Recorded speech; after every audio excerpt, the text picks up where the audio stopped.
2 days of quite heavy work, we are now entering a culmination stage.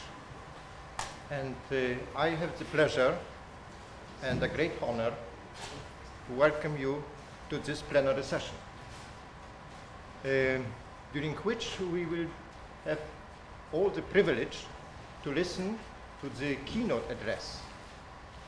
I don't think that I need to introduce our distinguished speaker, because his name has been mentioned so many times this week at the various group meetings and other occasions, and who has been with us all the time, making our work so much fruitful and enjoyable. So the moment has come to which we are looking forward so much. The title of the address is some reason, so I don't need even to mention the title. So, Professor Rao. Thank you very much.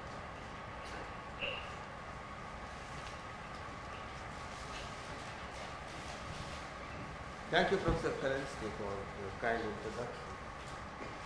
The title of my talk is Some Recent Contributions to Estimates of Parameters in a Linear Model.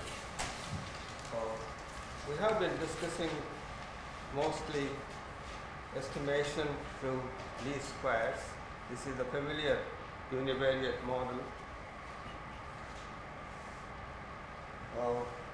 Things are quite easy here. You estimate beta by that kind of expression. And if you want to test a hypothesis, H beta is gamma, where the rank of H is Q. We have to find out two sums of squares, so to say, S1, S2, deviation from hypothesis and root error. Each is a chi-square. Originally y is normally distributed, then you have an F test. And when we consider the multivariate linear model, we have a similar situation.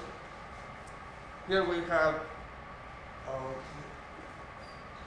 so there are p measurements instead of 1, and we have a linear model involving p vectors here, and the covariance matrix is of that form.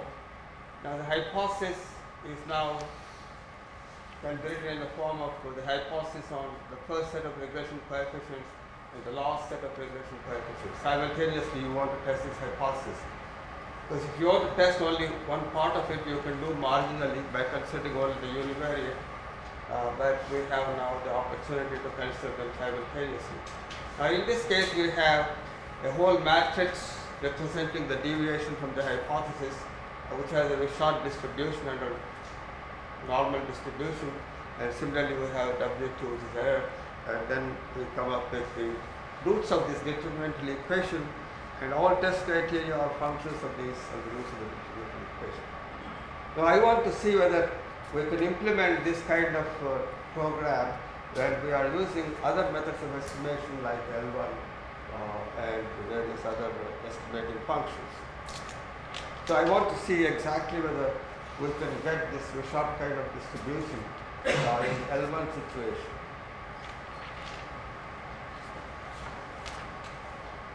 So let's consider these are the types of problems which I'll be considering. Now we have the linear model. This is the univariate model to begin with. Choice of an estimating function. So instead of minimizing the sum of squares of the deviations, suppose we use the L1 norm, or we use other kinds of functions that are proposed for this purpose. How do we choose the type of estimating function? And what are the properties of these estimates? And how do we test hypothesis? And unfortunately, if it is not least squares, we run into computational complexities, and are there suitable computational algorithms to find the estimates and to implement the test of significance? During the last 10 years or so, there has been considerable activity in this area. This is some kind of alphabetical listing of all the authors. At least some of the authors, maybe there are more authors than this. You find many persons in the audience here: Dodge, Atmansberger, Fairbrother, and so on. These are some of the proposals. Either we can choose a certain function which represents the difference between the observation and the expectation, like rho is such a function, and you take the sum, you minimize that with respect to beta. Now L1 norm is where we take the modulus of the difference. Now sometimes scaling helps, and it is a practice to scale the deviation with respect to some estimate of sigma in advance. I mean, you can use the same data itself to get the estimate of sigma. And forget about it, forget that it's an estimate, but take it as the true value of the parameter and carry it through the rest of the computations. Or you could also estimate both sigma and beta by using a function of that kind. Now the reason why they write it this way is in the back of the minds we think of the density function is e to the power of that form. Or sometimes you can start with an estimating equation. This is what Godambe and others are trying to do. Write the estimating equation in this form. You notice that the number of equations is same as the size of the vector here, so 1 to n. And forget that sigma is unknown, but you are using an estimate. Or simultaneously, if you start with this and take a derivative, you get this. But when you write the estimating equations, you need not think of an original function of which these are derivatives. You can choose some kind of equations of this kind. So what I am trying to discuss today is to consider a very simple situation and make the minimum number of assumptions which would enable us to make the estimation, study the properties of the estimates, and carry out the test of significance. No doubt that the same kind of investigations could be done in more complex situations. So I am going to consider rho as a convex function. Notice that we are not assuming that it has derivatives. This has some advantage because L1 norm. There is no stick derivative in that sense. So is a sort of more general situation, does not cover all estimating functions. So you start with rho is convex. And when you assume convexity, there is something nice about it because it has a unique minimum, and although the minimum value may not be unique. And the properties we are going to prove will hold for any solution which minimizes the convex function. But the uniqueness of the minimum is very important. That's why the convexity is a nice condition. And you take psi as any choice of the derivative. So we are not writing the estimating function now. You take a convex function and try to find the minimum by some computational algorithm. So the only condition is that the distribution function f should not have any atoms when you have where the derivatives do not exist. But there are several derivatives at some points, so you can make a choice of one derivative for the purpose of theory. But we don't want any atoms at those points. That is because the final properties of the estimates we are going to derive involve certain parameters, but we want to make these parameters unique, and that's the reason why this condition is introduced. So the first condition is that the expectation, take any choice of derivative, the expectation of this can be expanded in this form. This is roughly speaking the second derivative of rho function is lambda.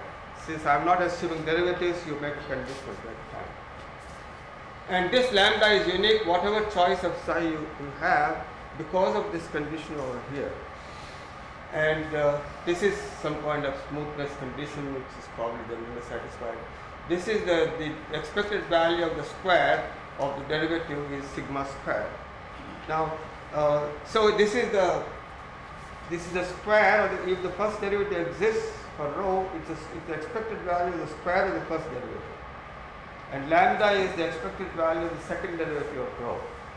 But we are bypassing the existence of the derivatives. So we are writing the condition in this form. And Sn is something which is going to play an important role. And of course, since we are considering asymptotics, this is going to be greater than 0 for some states. And this is the only condition that is needed on the design matrix. So you notice that the conditions are quite simple. If you see papers on L1 estimation or general M estimation, usually a large number of conditions are imposed on either the estimating function or the function which we are going to minimize.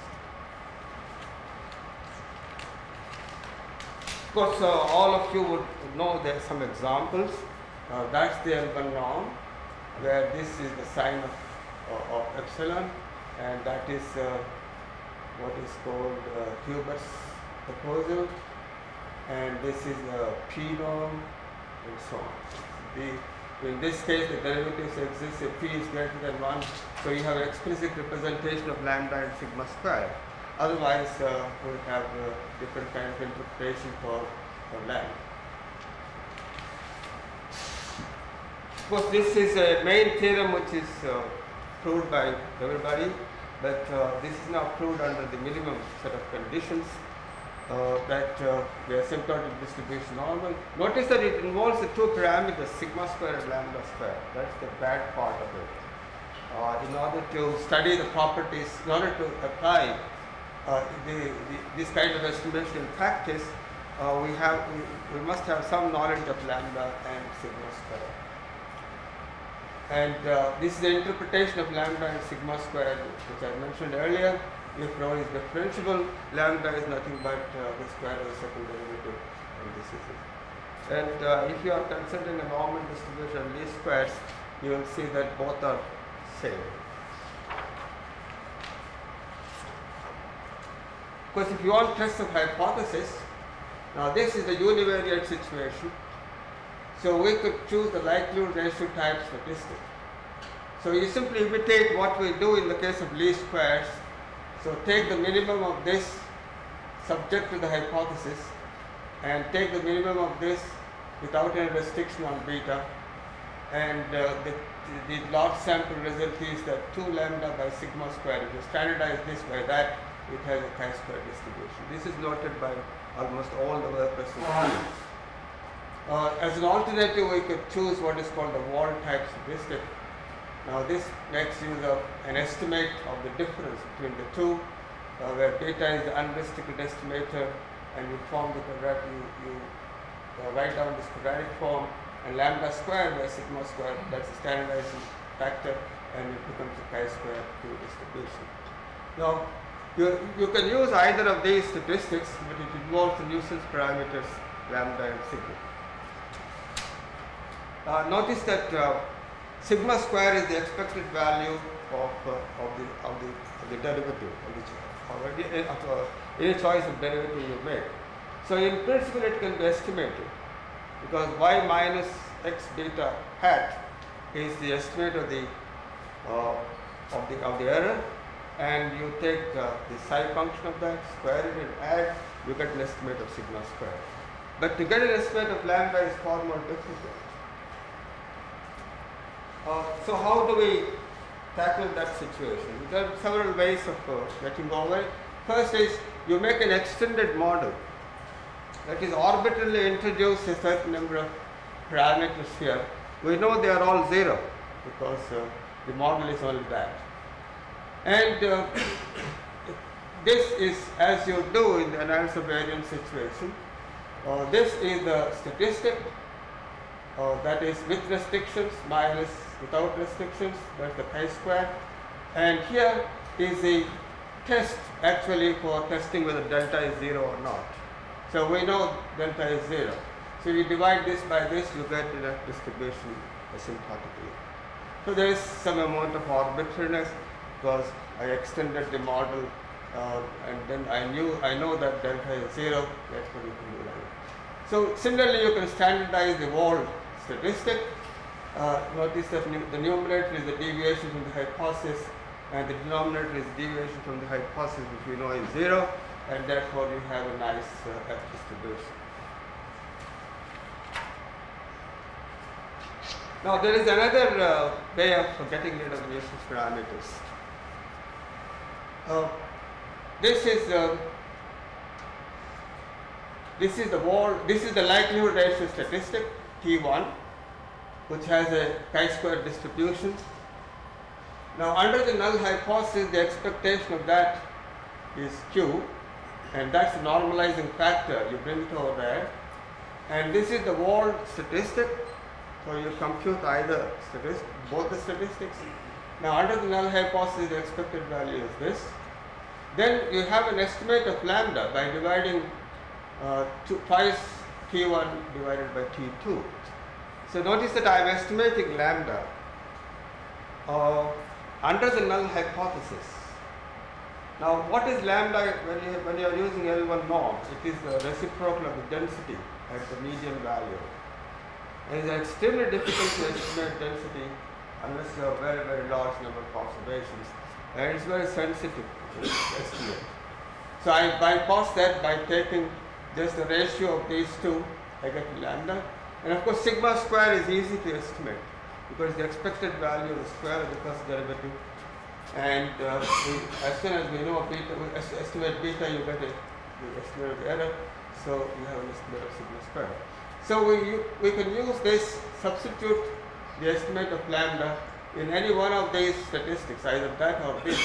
So we have 4 times likelihood ratio square statistic divided by Wald statistic, and that is a chi-square distribution of 2 degrees of freedom. Now, there is some kind of objection raised to this procedure. Now, when we do a t-test, because the numerator is the difference between the mean square, and the denominator we have a sigma square. If sigma square is not known, we substitute an unbiased estimate of sigma square, which is independent of the hypothesis. It's an estimate which is true whether the hypothesis is true or not. But one must also remember that we could substitute an estimate of sigma square under the null hypothesis. You estimate sigma square under the null hypothesis, you can substitute that also. Somehow people are allergic to using that kind of estimator. If you look at enabled C alpha test, now to get rid of the nuisance parameter, you don't have to estimate the parameter under the general hypothesis. You need only an estimate of the nuisance parameter under the null hypothesis for substitution in the statistic. And this is the type of thing which we are doing here. And of course, if the null distribution is not true, the numerator is of the order of square and the denominator is a linear one. So automatically, as the non-central parameter tends to infinity, the value of this tends to infinity. And therefore, it should have a good power, and you are bypassing the estimate of lambda through very complicated procedures. Now there is a third method where one could use the score function which I introduced in 1948. Now the score function takes the estimating equation, this is your T and beta, that's the estimating equation, u equal to 0. Now these are very important. In the development of score functions, I used the derivative of the logarithm of the likelihood, that's usually called the score. And you can imitate the type of things which is applicable by the use of score functions. You just use this one. And it's very easy that covariance, this is a sum of certain number of observations. So you can estimate the covariance. The covariance of that is simply Sn times sigma square, and sigma square is this, which is estimable. Now consider this quadratic form using these scores. Because the covariance of this is this, in the quadratic form you use the reciprocal of the covariance, you have that. That quadratic form is extremely important. If I want to test whether beta has a specified value beta naught, I simply substitute beta naught there and I get a test for that. And if I want to test the hypothesis H beta is gamma, I estimate beta under the hypothesis and substitute there, where the degrees of freedom becomes less. So we have here q degrees of freedom. If I want to test the full hypothesis on beta, beta is beta naught, I put beta naught here, I get q square m, the number of parameters we have. So this number of restrictions. Now, what's the advantage is using this? Lambda disappears from this test. So you need only sigma square. Right? Sigma square is excluded. So score functions have these attractive properties. Now, what we now have is at least 2 or 3 methods of getting rid of the nuisance parameters, and it will be of interest to examine what is a good method. I think some simulations have been done in the past to show that some are more sensitive for the alternators and some are not. So there is a wide area here which can keep statisticians engaged for a long time to come as to what is the best way of getting rid of the nuisance parameters, and if there are alternatives, what is the best thing to use. I come to this multivariate situation, which is far more interesting. Here you see you can mimic the whole thing, what we do with the least squares, and try to apply here. Now that's the general multivariate linear model. That multivariate linear model is what is called seemingly unrelated regression model, where you are varying this xi here. But the usual MANOVA model we consider is of this kind. These are the regression parameters, that's the covariates or the design parameters, and that is the vector y. So the vector y coming from the ith unit, because that covariates, and that's the regression matrix of regression parameters. Now we notice that the special case of the MANOVA model, the case of the MANOVA model we consider is a special case of the more general linear model. So all the theorems can be proved in terms of more general linear model, and that can be used to derive expression for this. Now you write down xi in this form as a matrix there, then this can be written alternatively in that form, as where beta is one large vector now with MP parameters.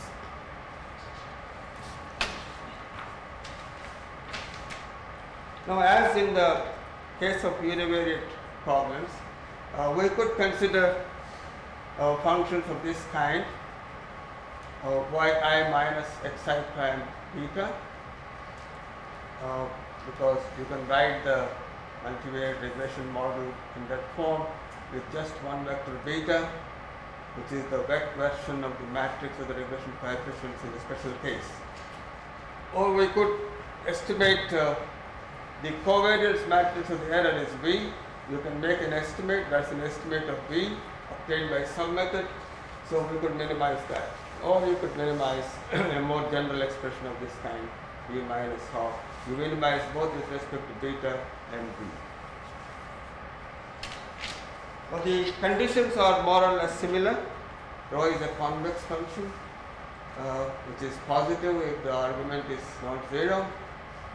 The same condition as before, if it is non-differentiability, the set of points do not have, the f does not have atoms on that, and that's the lambda parameter. Now it becomes a matrix, so the derivative is a vector function, and so you have a matrix here, and that's the smoothness condition. That's the only smoothness condition that's needed, and this is the variance covariance matrix of the derivative function.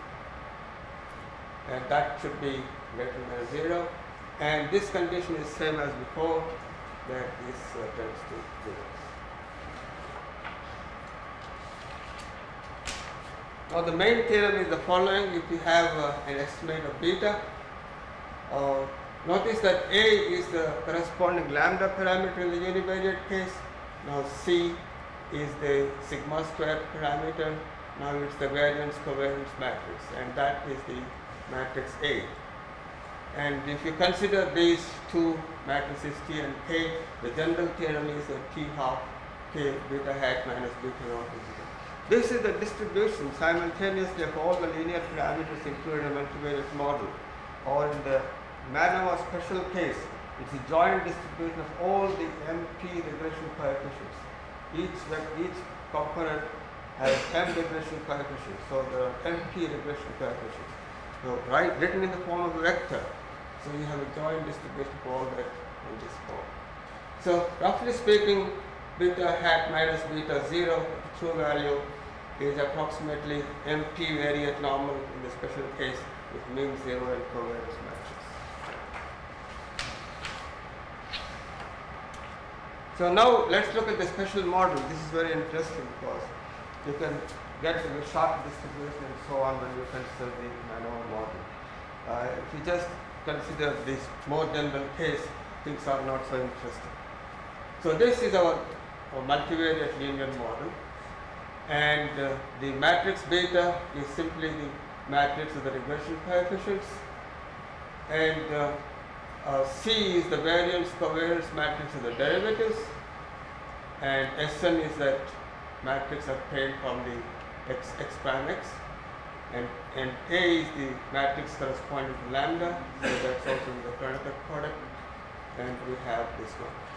So this is the important result, that if you scale these are the regression parameters for the first component of y. These are the regression parameters for the pth component of y. So if you scale them in S half, you have a distribution of this kind. This is the crucial thing. If you are, whether you are considering the least square estimators or any kind of estimators, you have the same distribution for the estimates of the regression curve. These are all vectors here. And this is the key to the further analysis which we are going to make in terms of testing of hypothesis.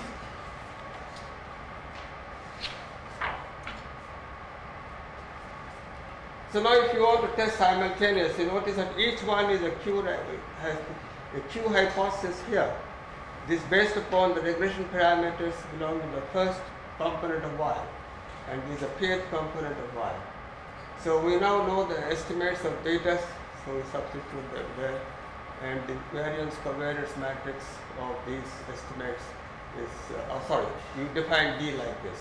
Now you construct the matrix here, T1 prime BT1. So that alone is sufficient to test that hypothesis.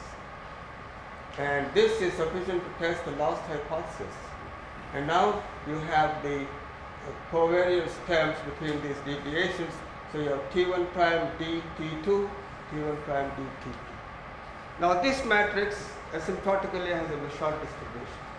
Now we have the deviations from the hypothesis in terms of matrix now.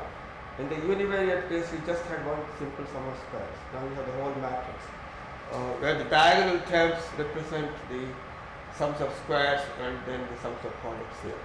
So this is asymptotically Q degrees of freedom. That's the degrees of freedom of the hypothesis. And of course, these are the nuisance parameters. So if you have estimates of A and C, automatically you can write down the determinantal equation which compares the deviation of the hypothesis with the expected values over here. And we have all the results which we have in the least square theory directly applicable to this problem. You may choose the product of the roots or the sum of the roots or whatever you like.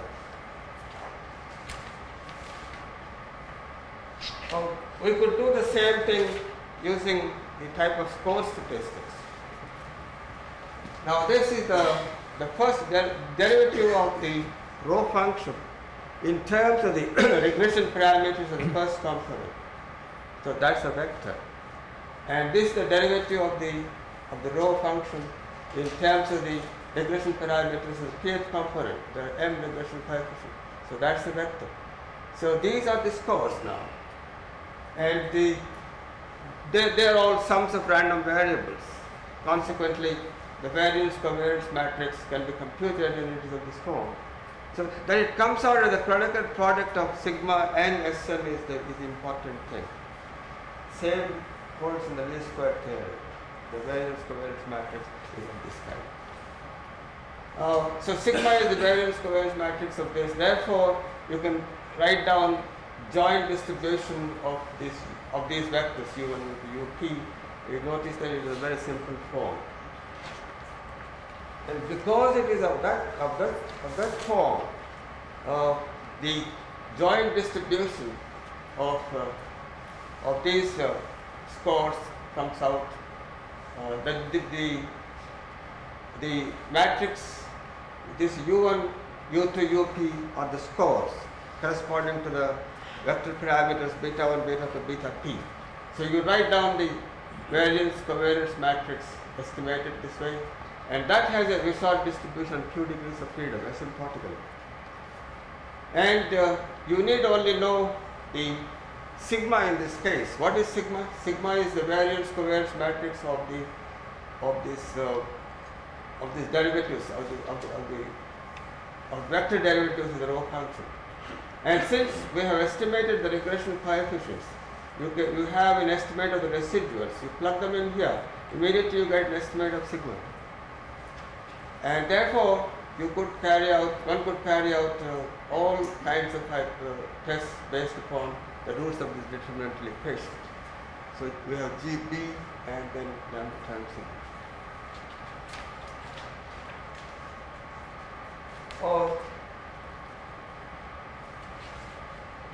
By the way, in the previous case where we had two parameters to estimate, of course, C can be estimated usually as the variance covariance matrix. And for estimation of A is a little more difficult, but in many cases there will be an explicit expression through which you can estimate the C matrix. But when you go to the score statistic, you completely get rid of C matrix. You have to estimate only the A matrix. Now I would like to discuss a few issues which arise out of these problems. Anyway, at least we have the complete paraphernalia available to us for more general methods of estimation than least squares. The same kind of tests we do in least squares are applicable in this case, and there are no complicated estimation problems. Now first, the whole idea of M theory came because there may be some outliers in the data. So what to do with this? General idea is you use some kind of weight functions to downgrade the cases where you have outliers so that they do not have much influence in the computation of the statistics. Now is that the best way of dealing with outliers? What I would do is, if I have data, I would ask Professor Cook, please tell me, are there outliers in the data? He says, yes, I find one. Then I go and see, are you really an outlier or you have arisen by chance from a distribution? So if I am satisfied it is real contamination, I probably throw it away and be happy applying least squares on the rest of the data. Maybe that's a good thing. Or as Fisher says, if you find an outlier, be philosophical and say normal distribution is not applicable in this case. Try to use a model which allows for large values to occur in your sample. Choose an appropriate model. You are better off that way. Fisher is the first statistician who talked about outliers, and he has beautiful solutions to how to deal with outliers in various problems. So we have to think of it. It's not blindly use M estimation theory saying that I want to insure against the outliers in my problem. That's a bad attitude. Look at the data and see what kind of outliers there are. What shall we do with that? Maybe in some situations you are forced to use M estimation theory. Let's use something other than least squares. Or not even a convex function as I'm using. You might use other functions like a row function like this, which is cup-shaped and then flat over that. That's not a convex function. But if you want to downgrade outliers, just use a loss function of that kind.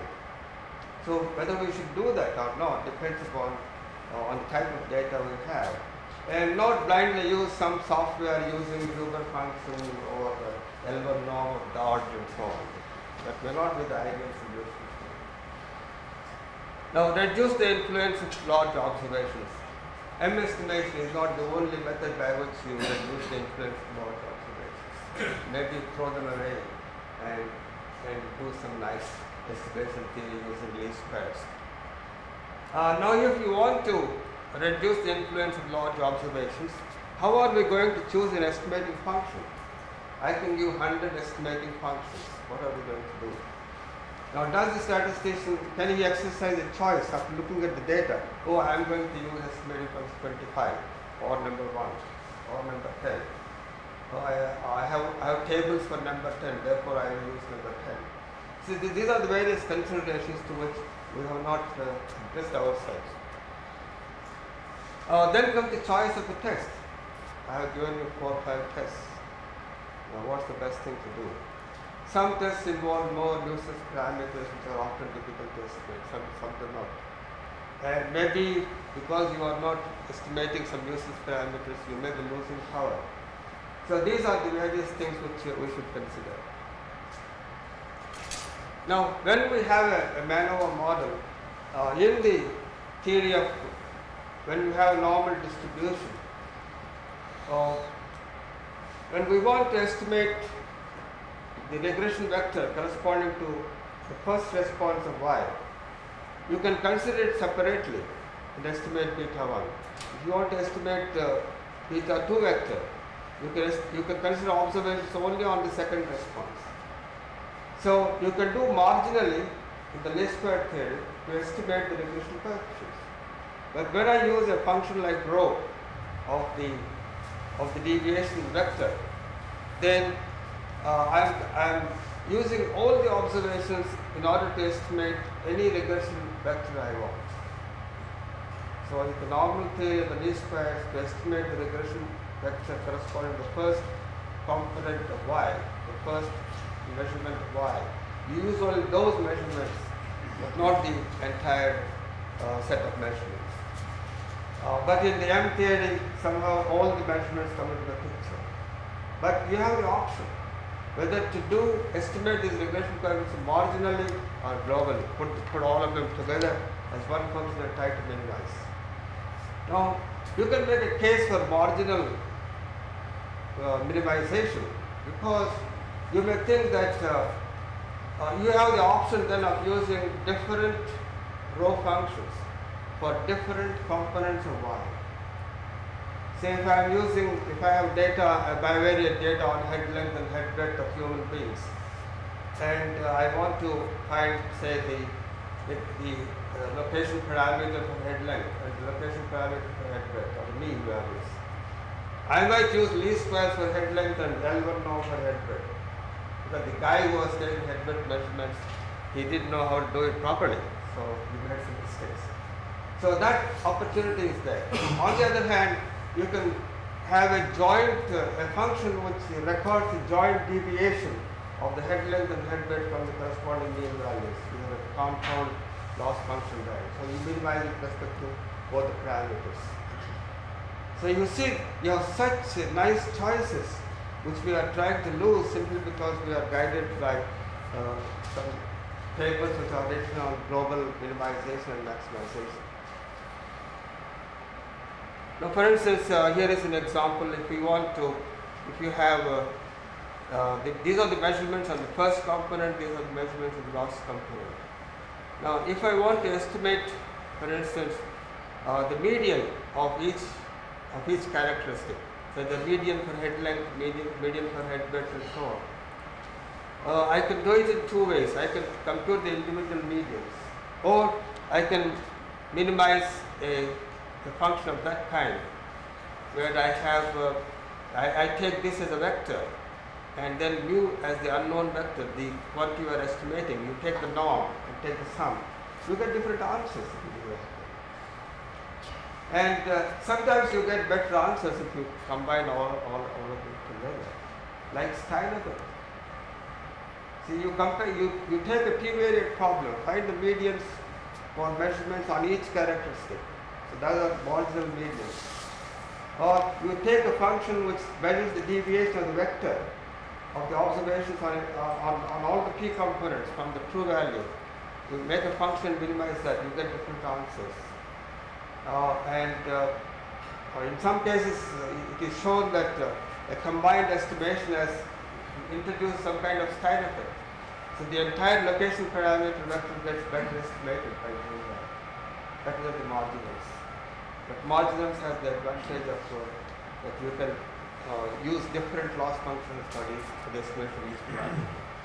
So I hope that in the next few years, Professor Dodd is trying to hold a conference in 1992, and we hope we will come out with some answers to these various problems. Thank you very much.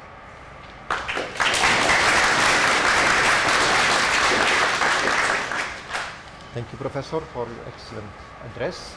We have time for one or two questions or comments.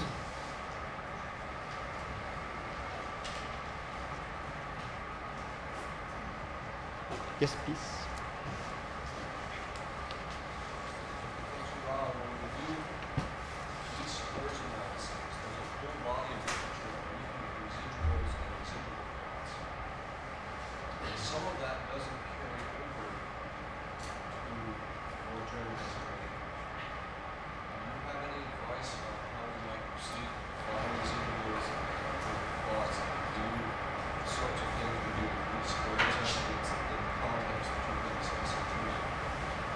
So we do have estimates of residuals because we estimate the parameter beta. And we can still look at y minus x beta hat. So those are the residuals. Then we have two choices, either to plot y minus x beta hat or take the sign function derivative function of the plot. So I think in the least square theory both are the same. But here we have two choices. That's another problem which we have to think of. Because this one parameter sigma square is going to be estimated that way. And it's probably the sign function is more important in terms of the influence. So that may be a good thing.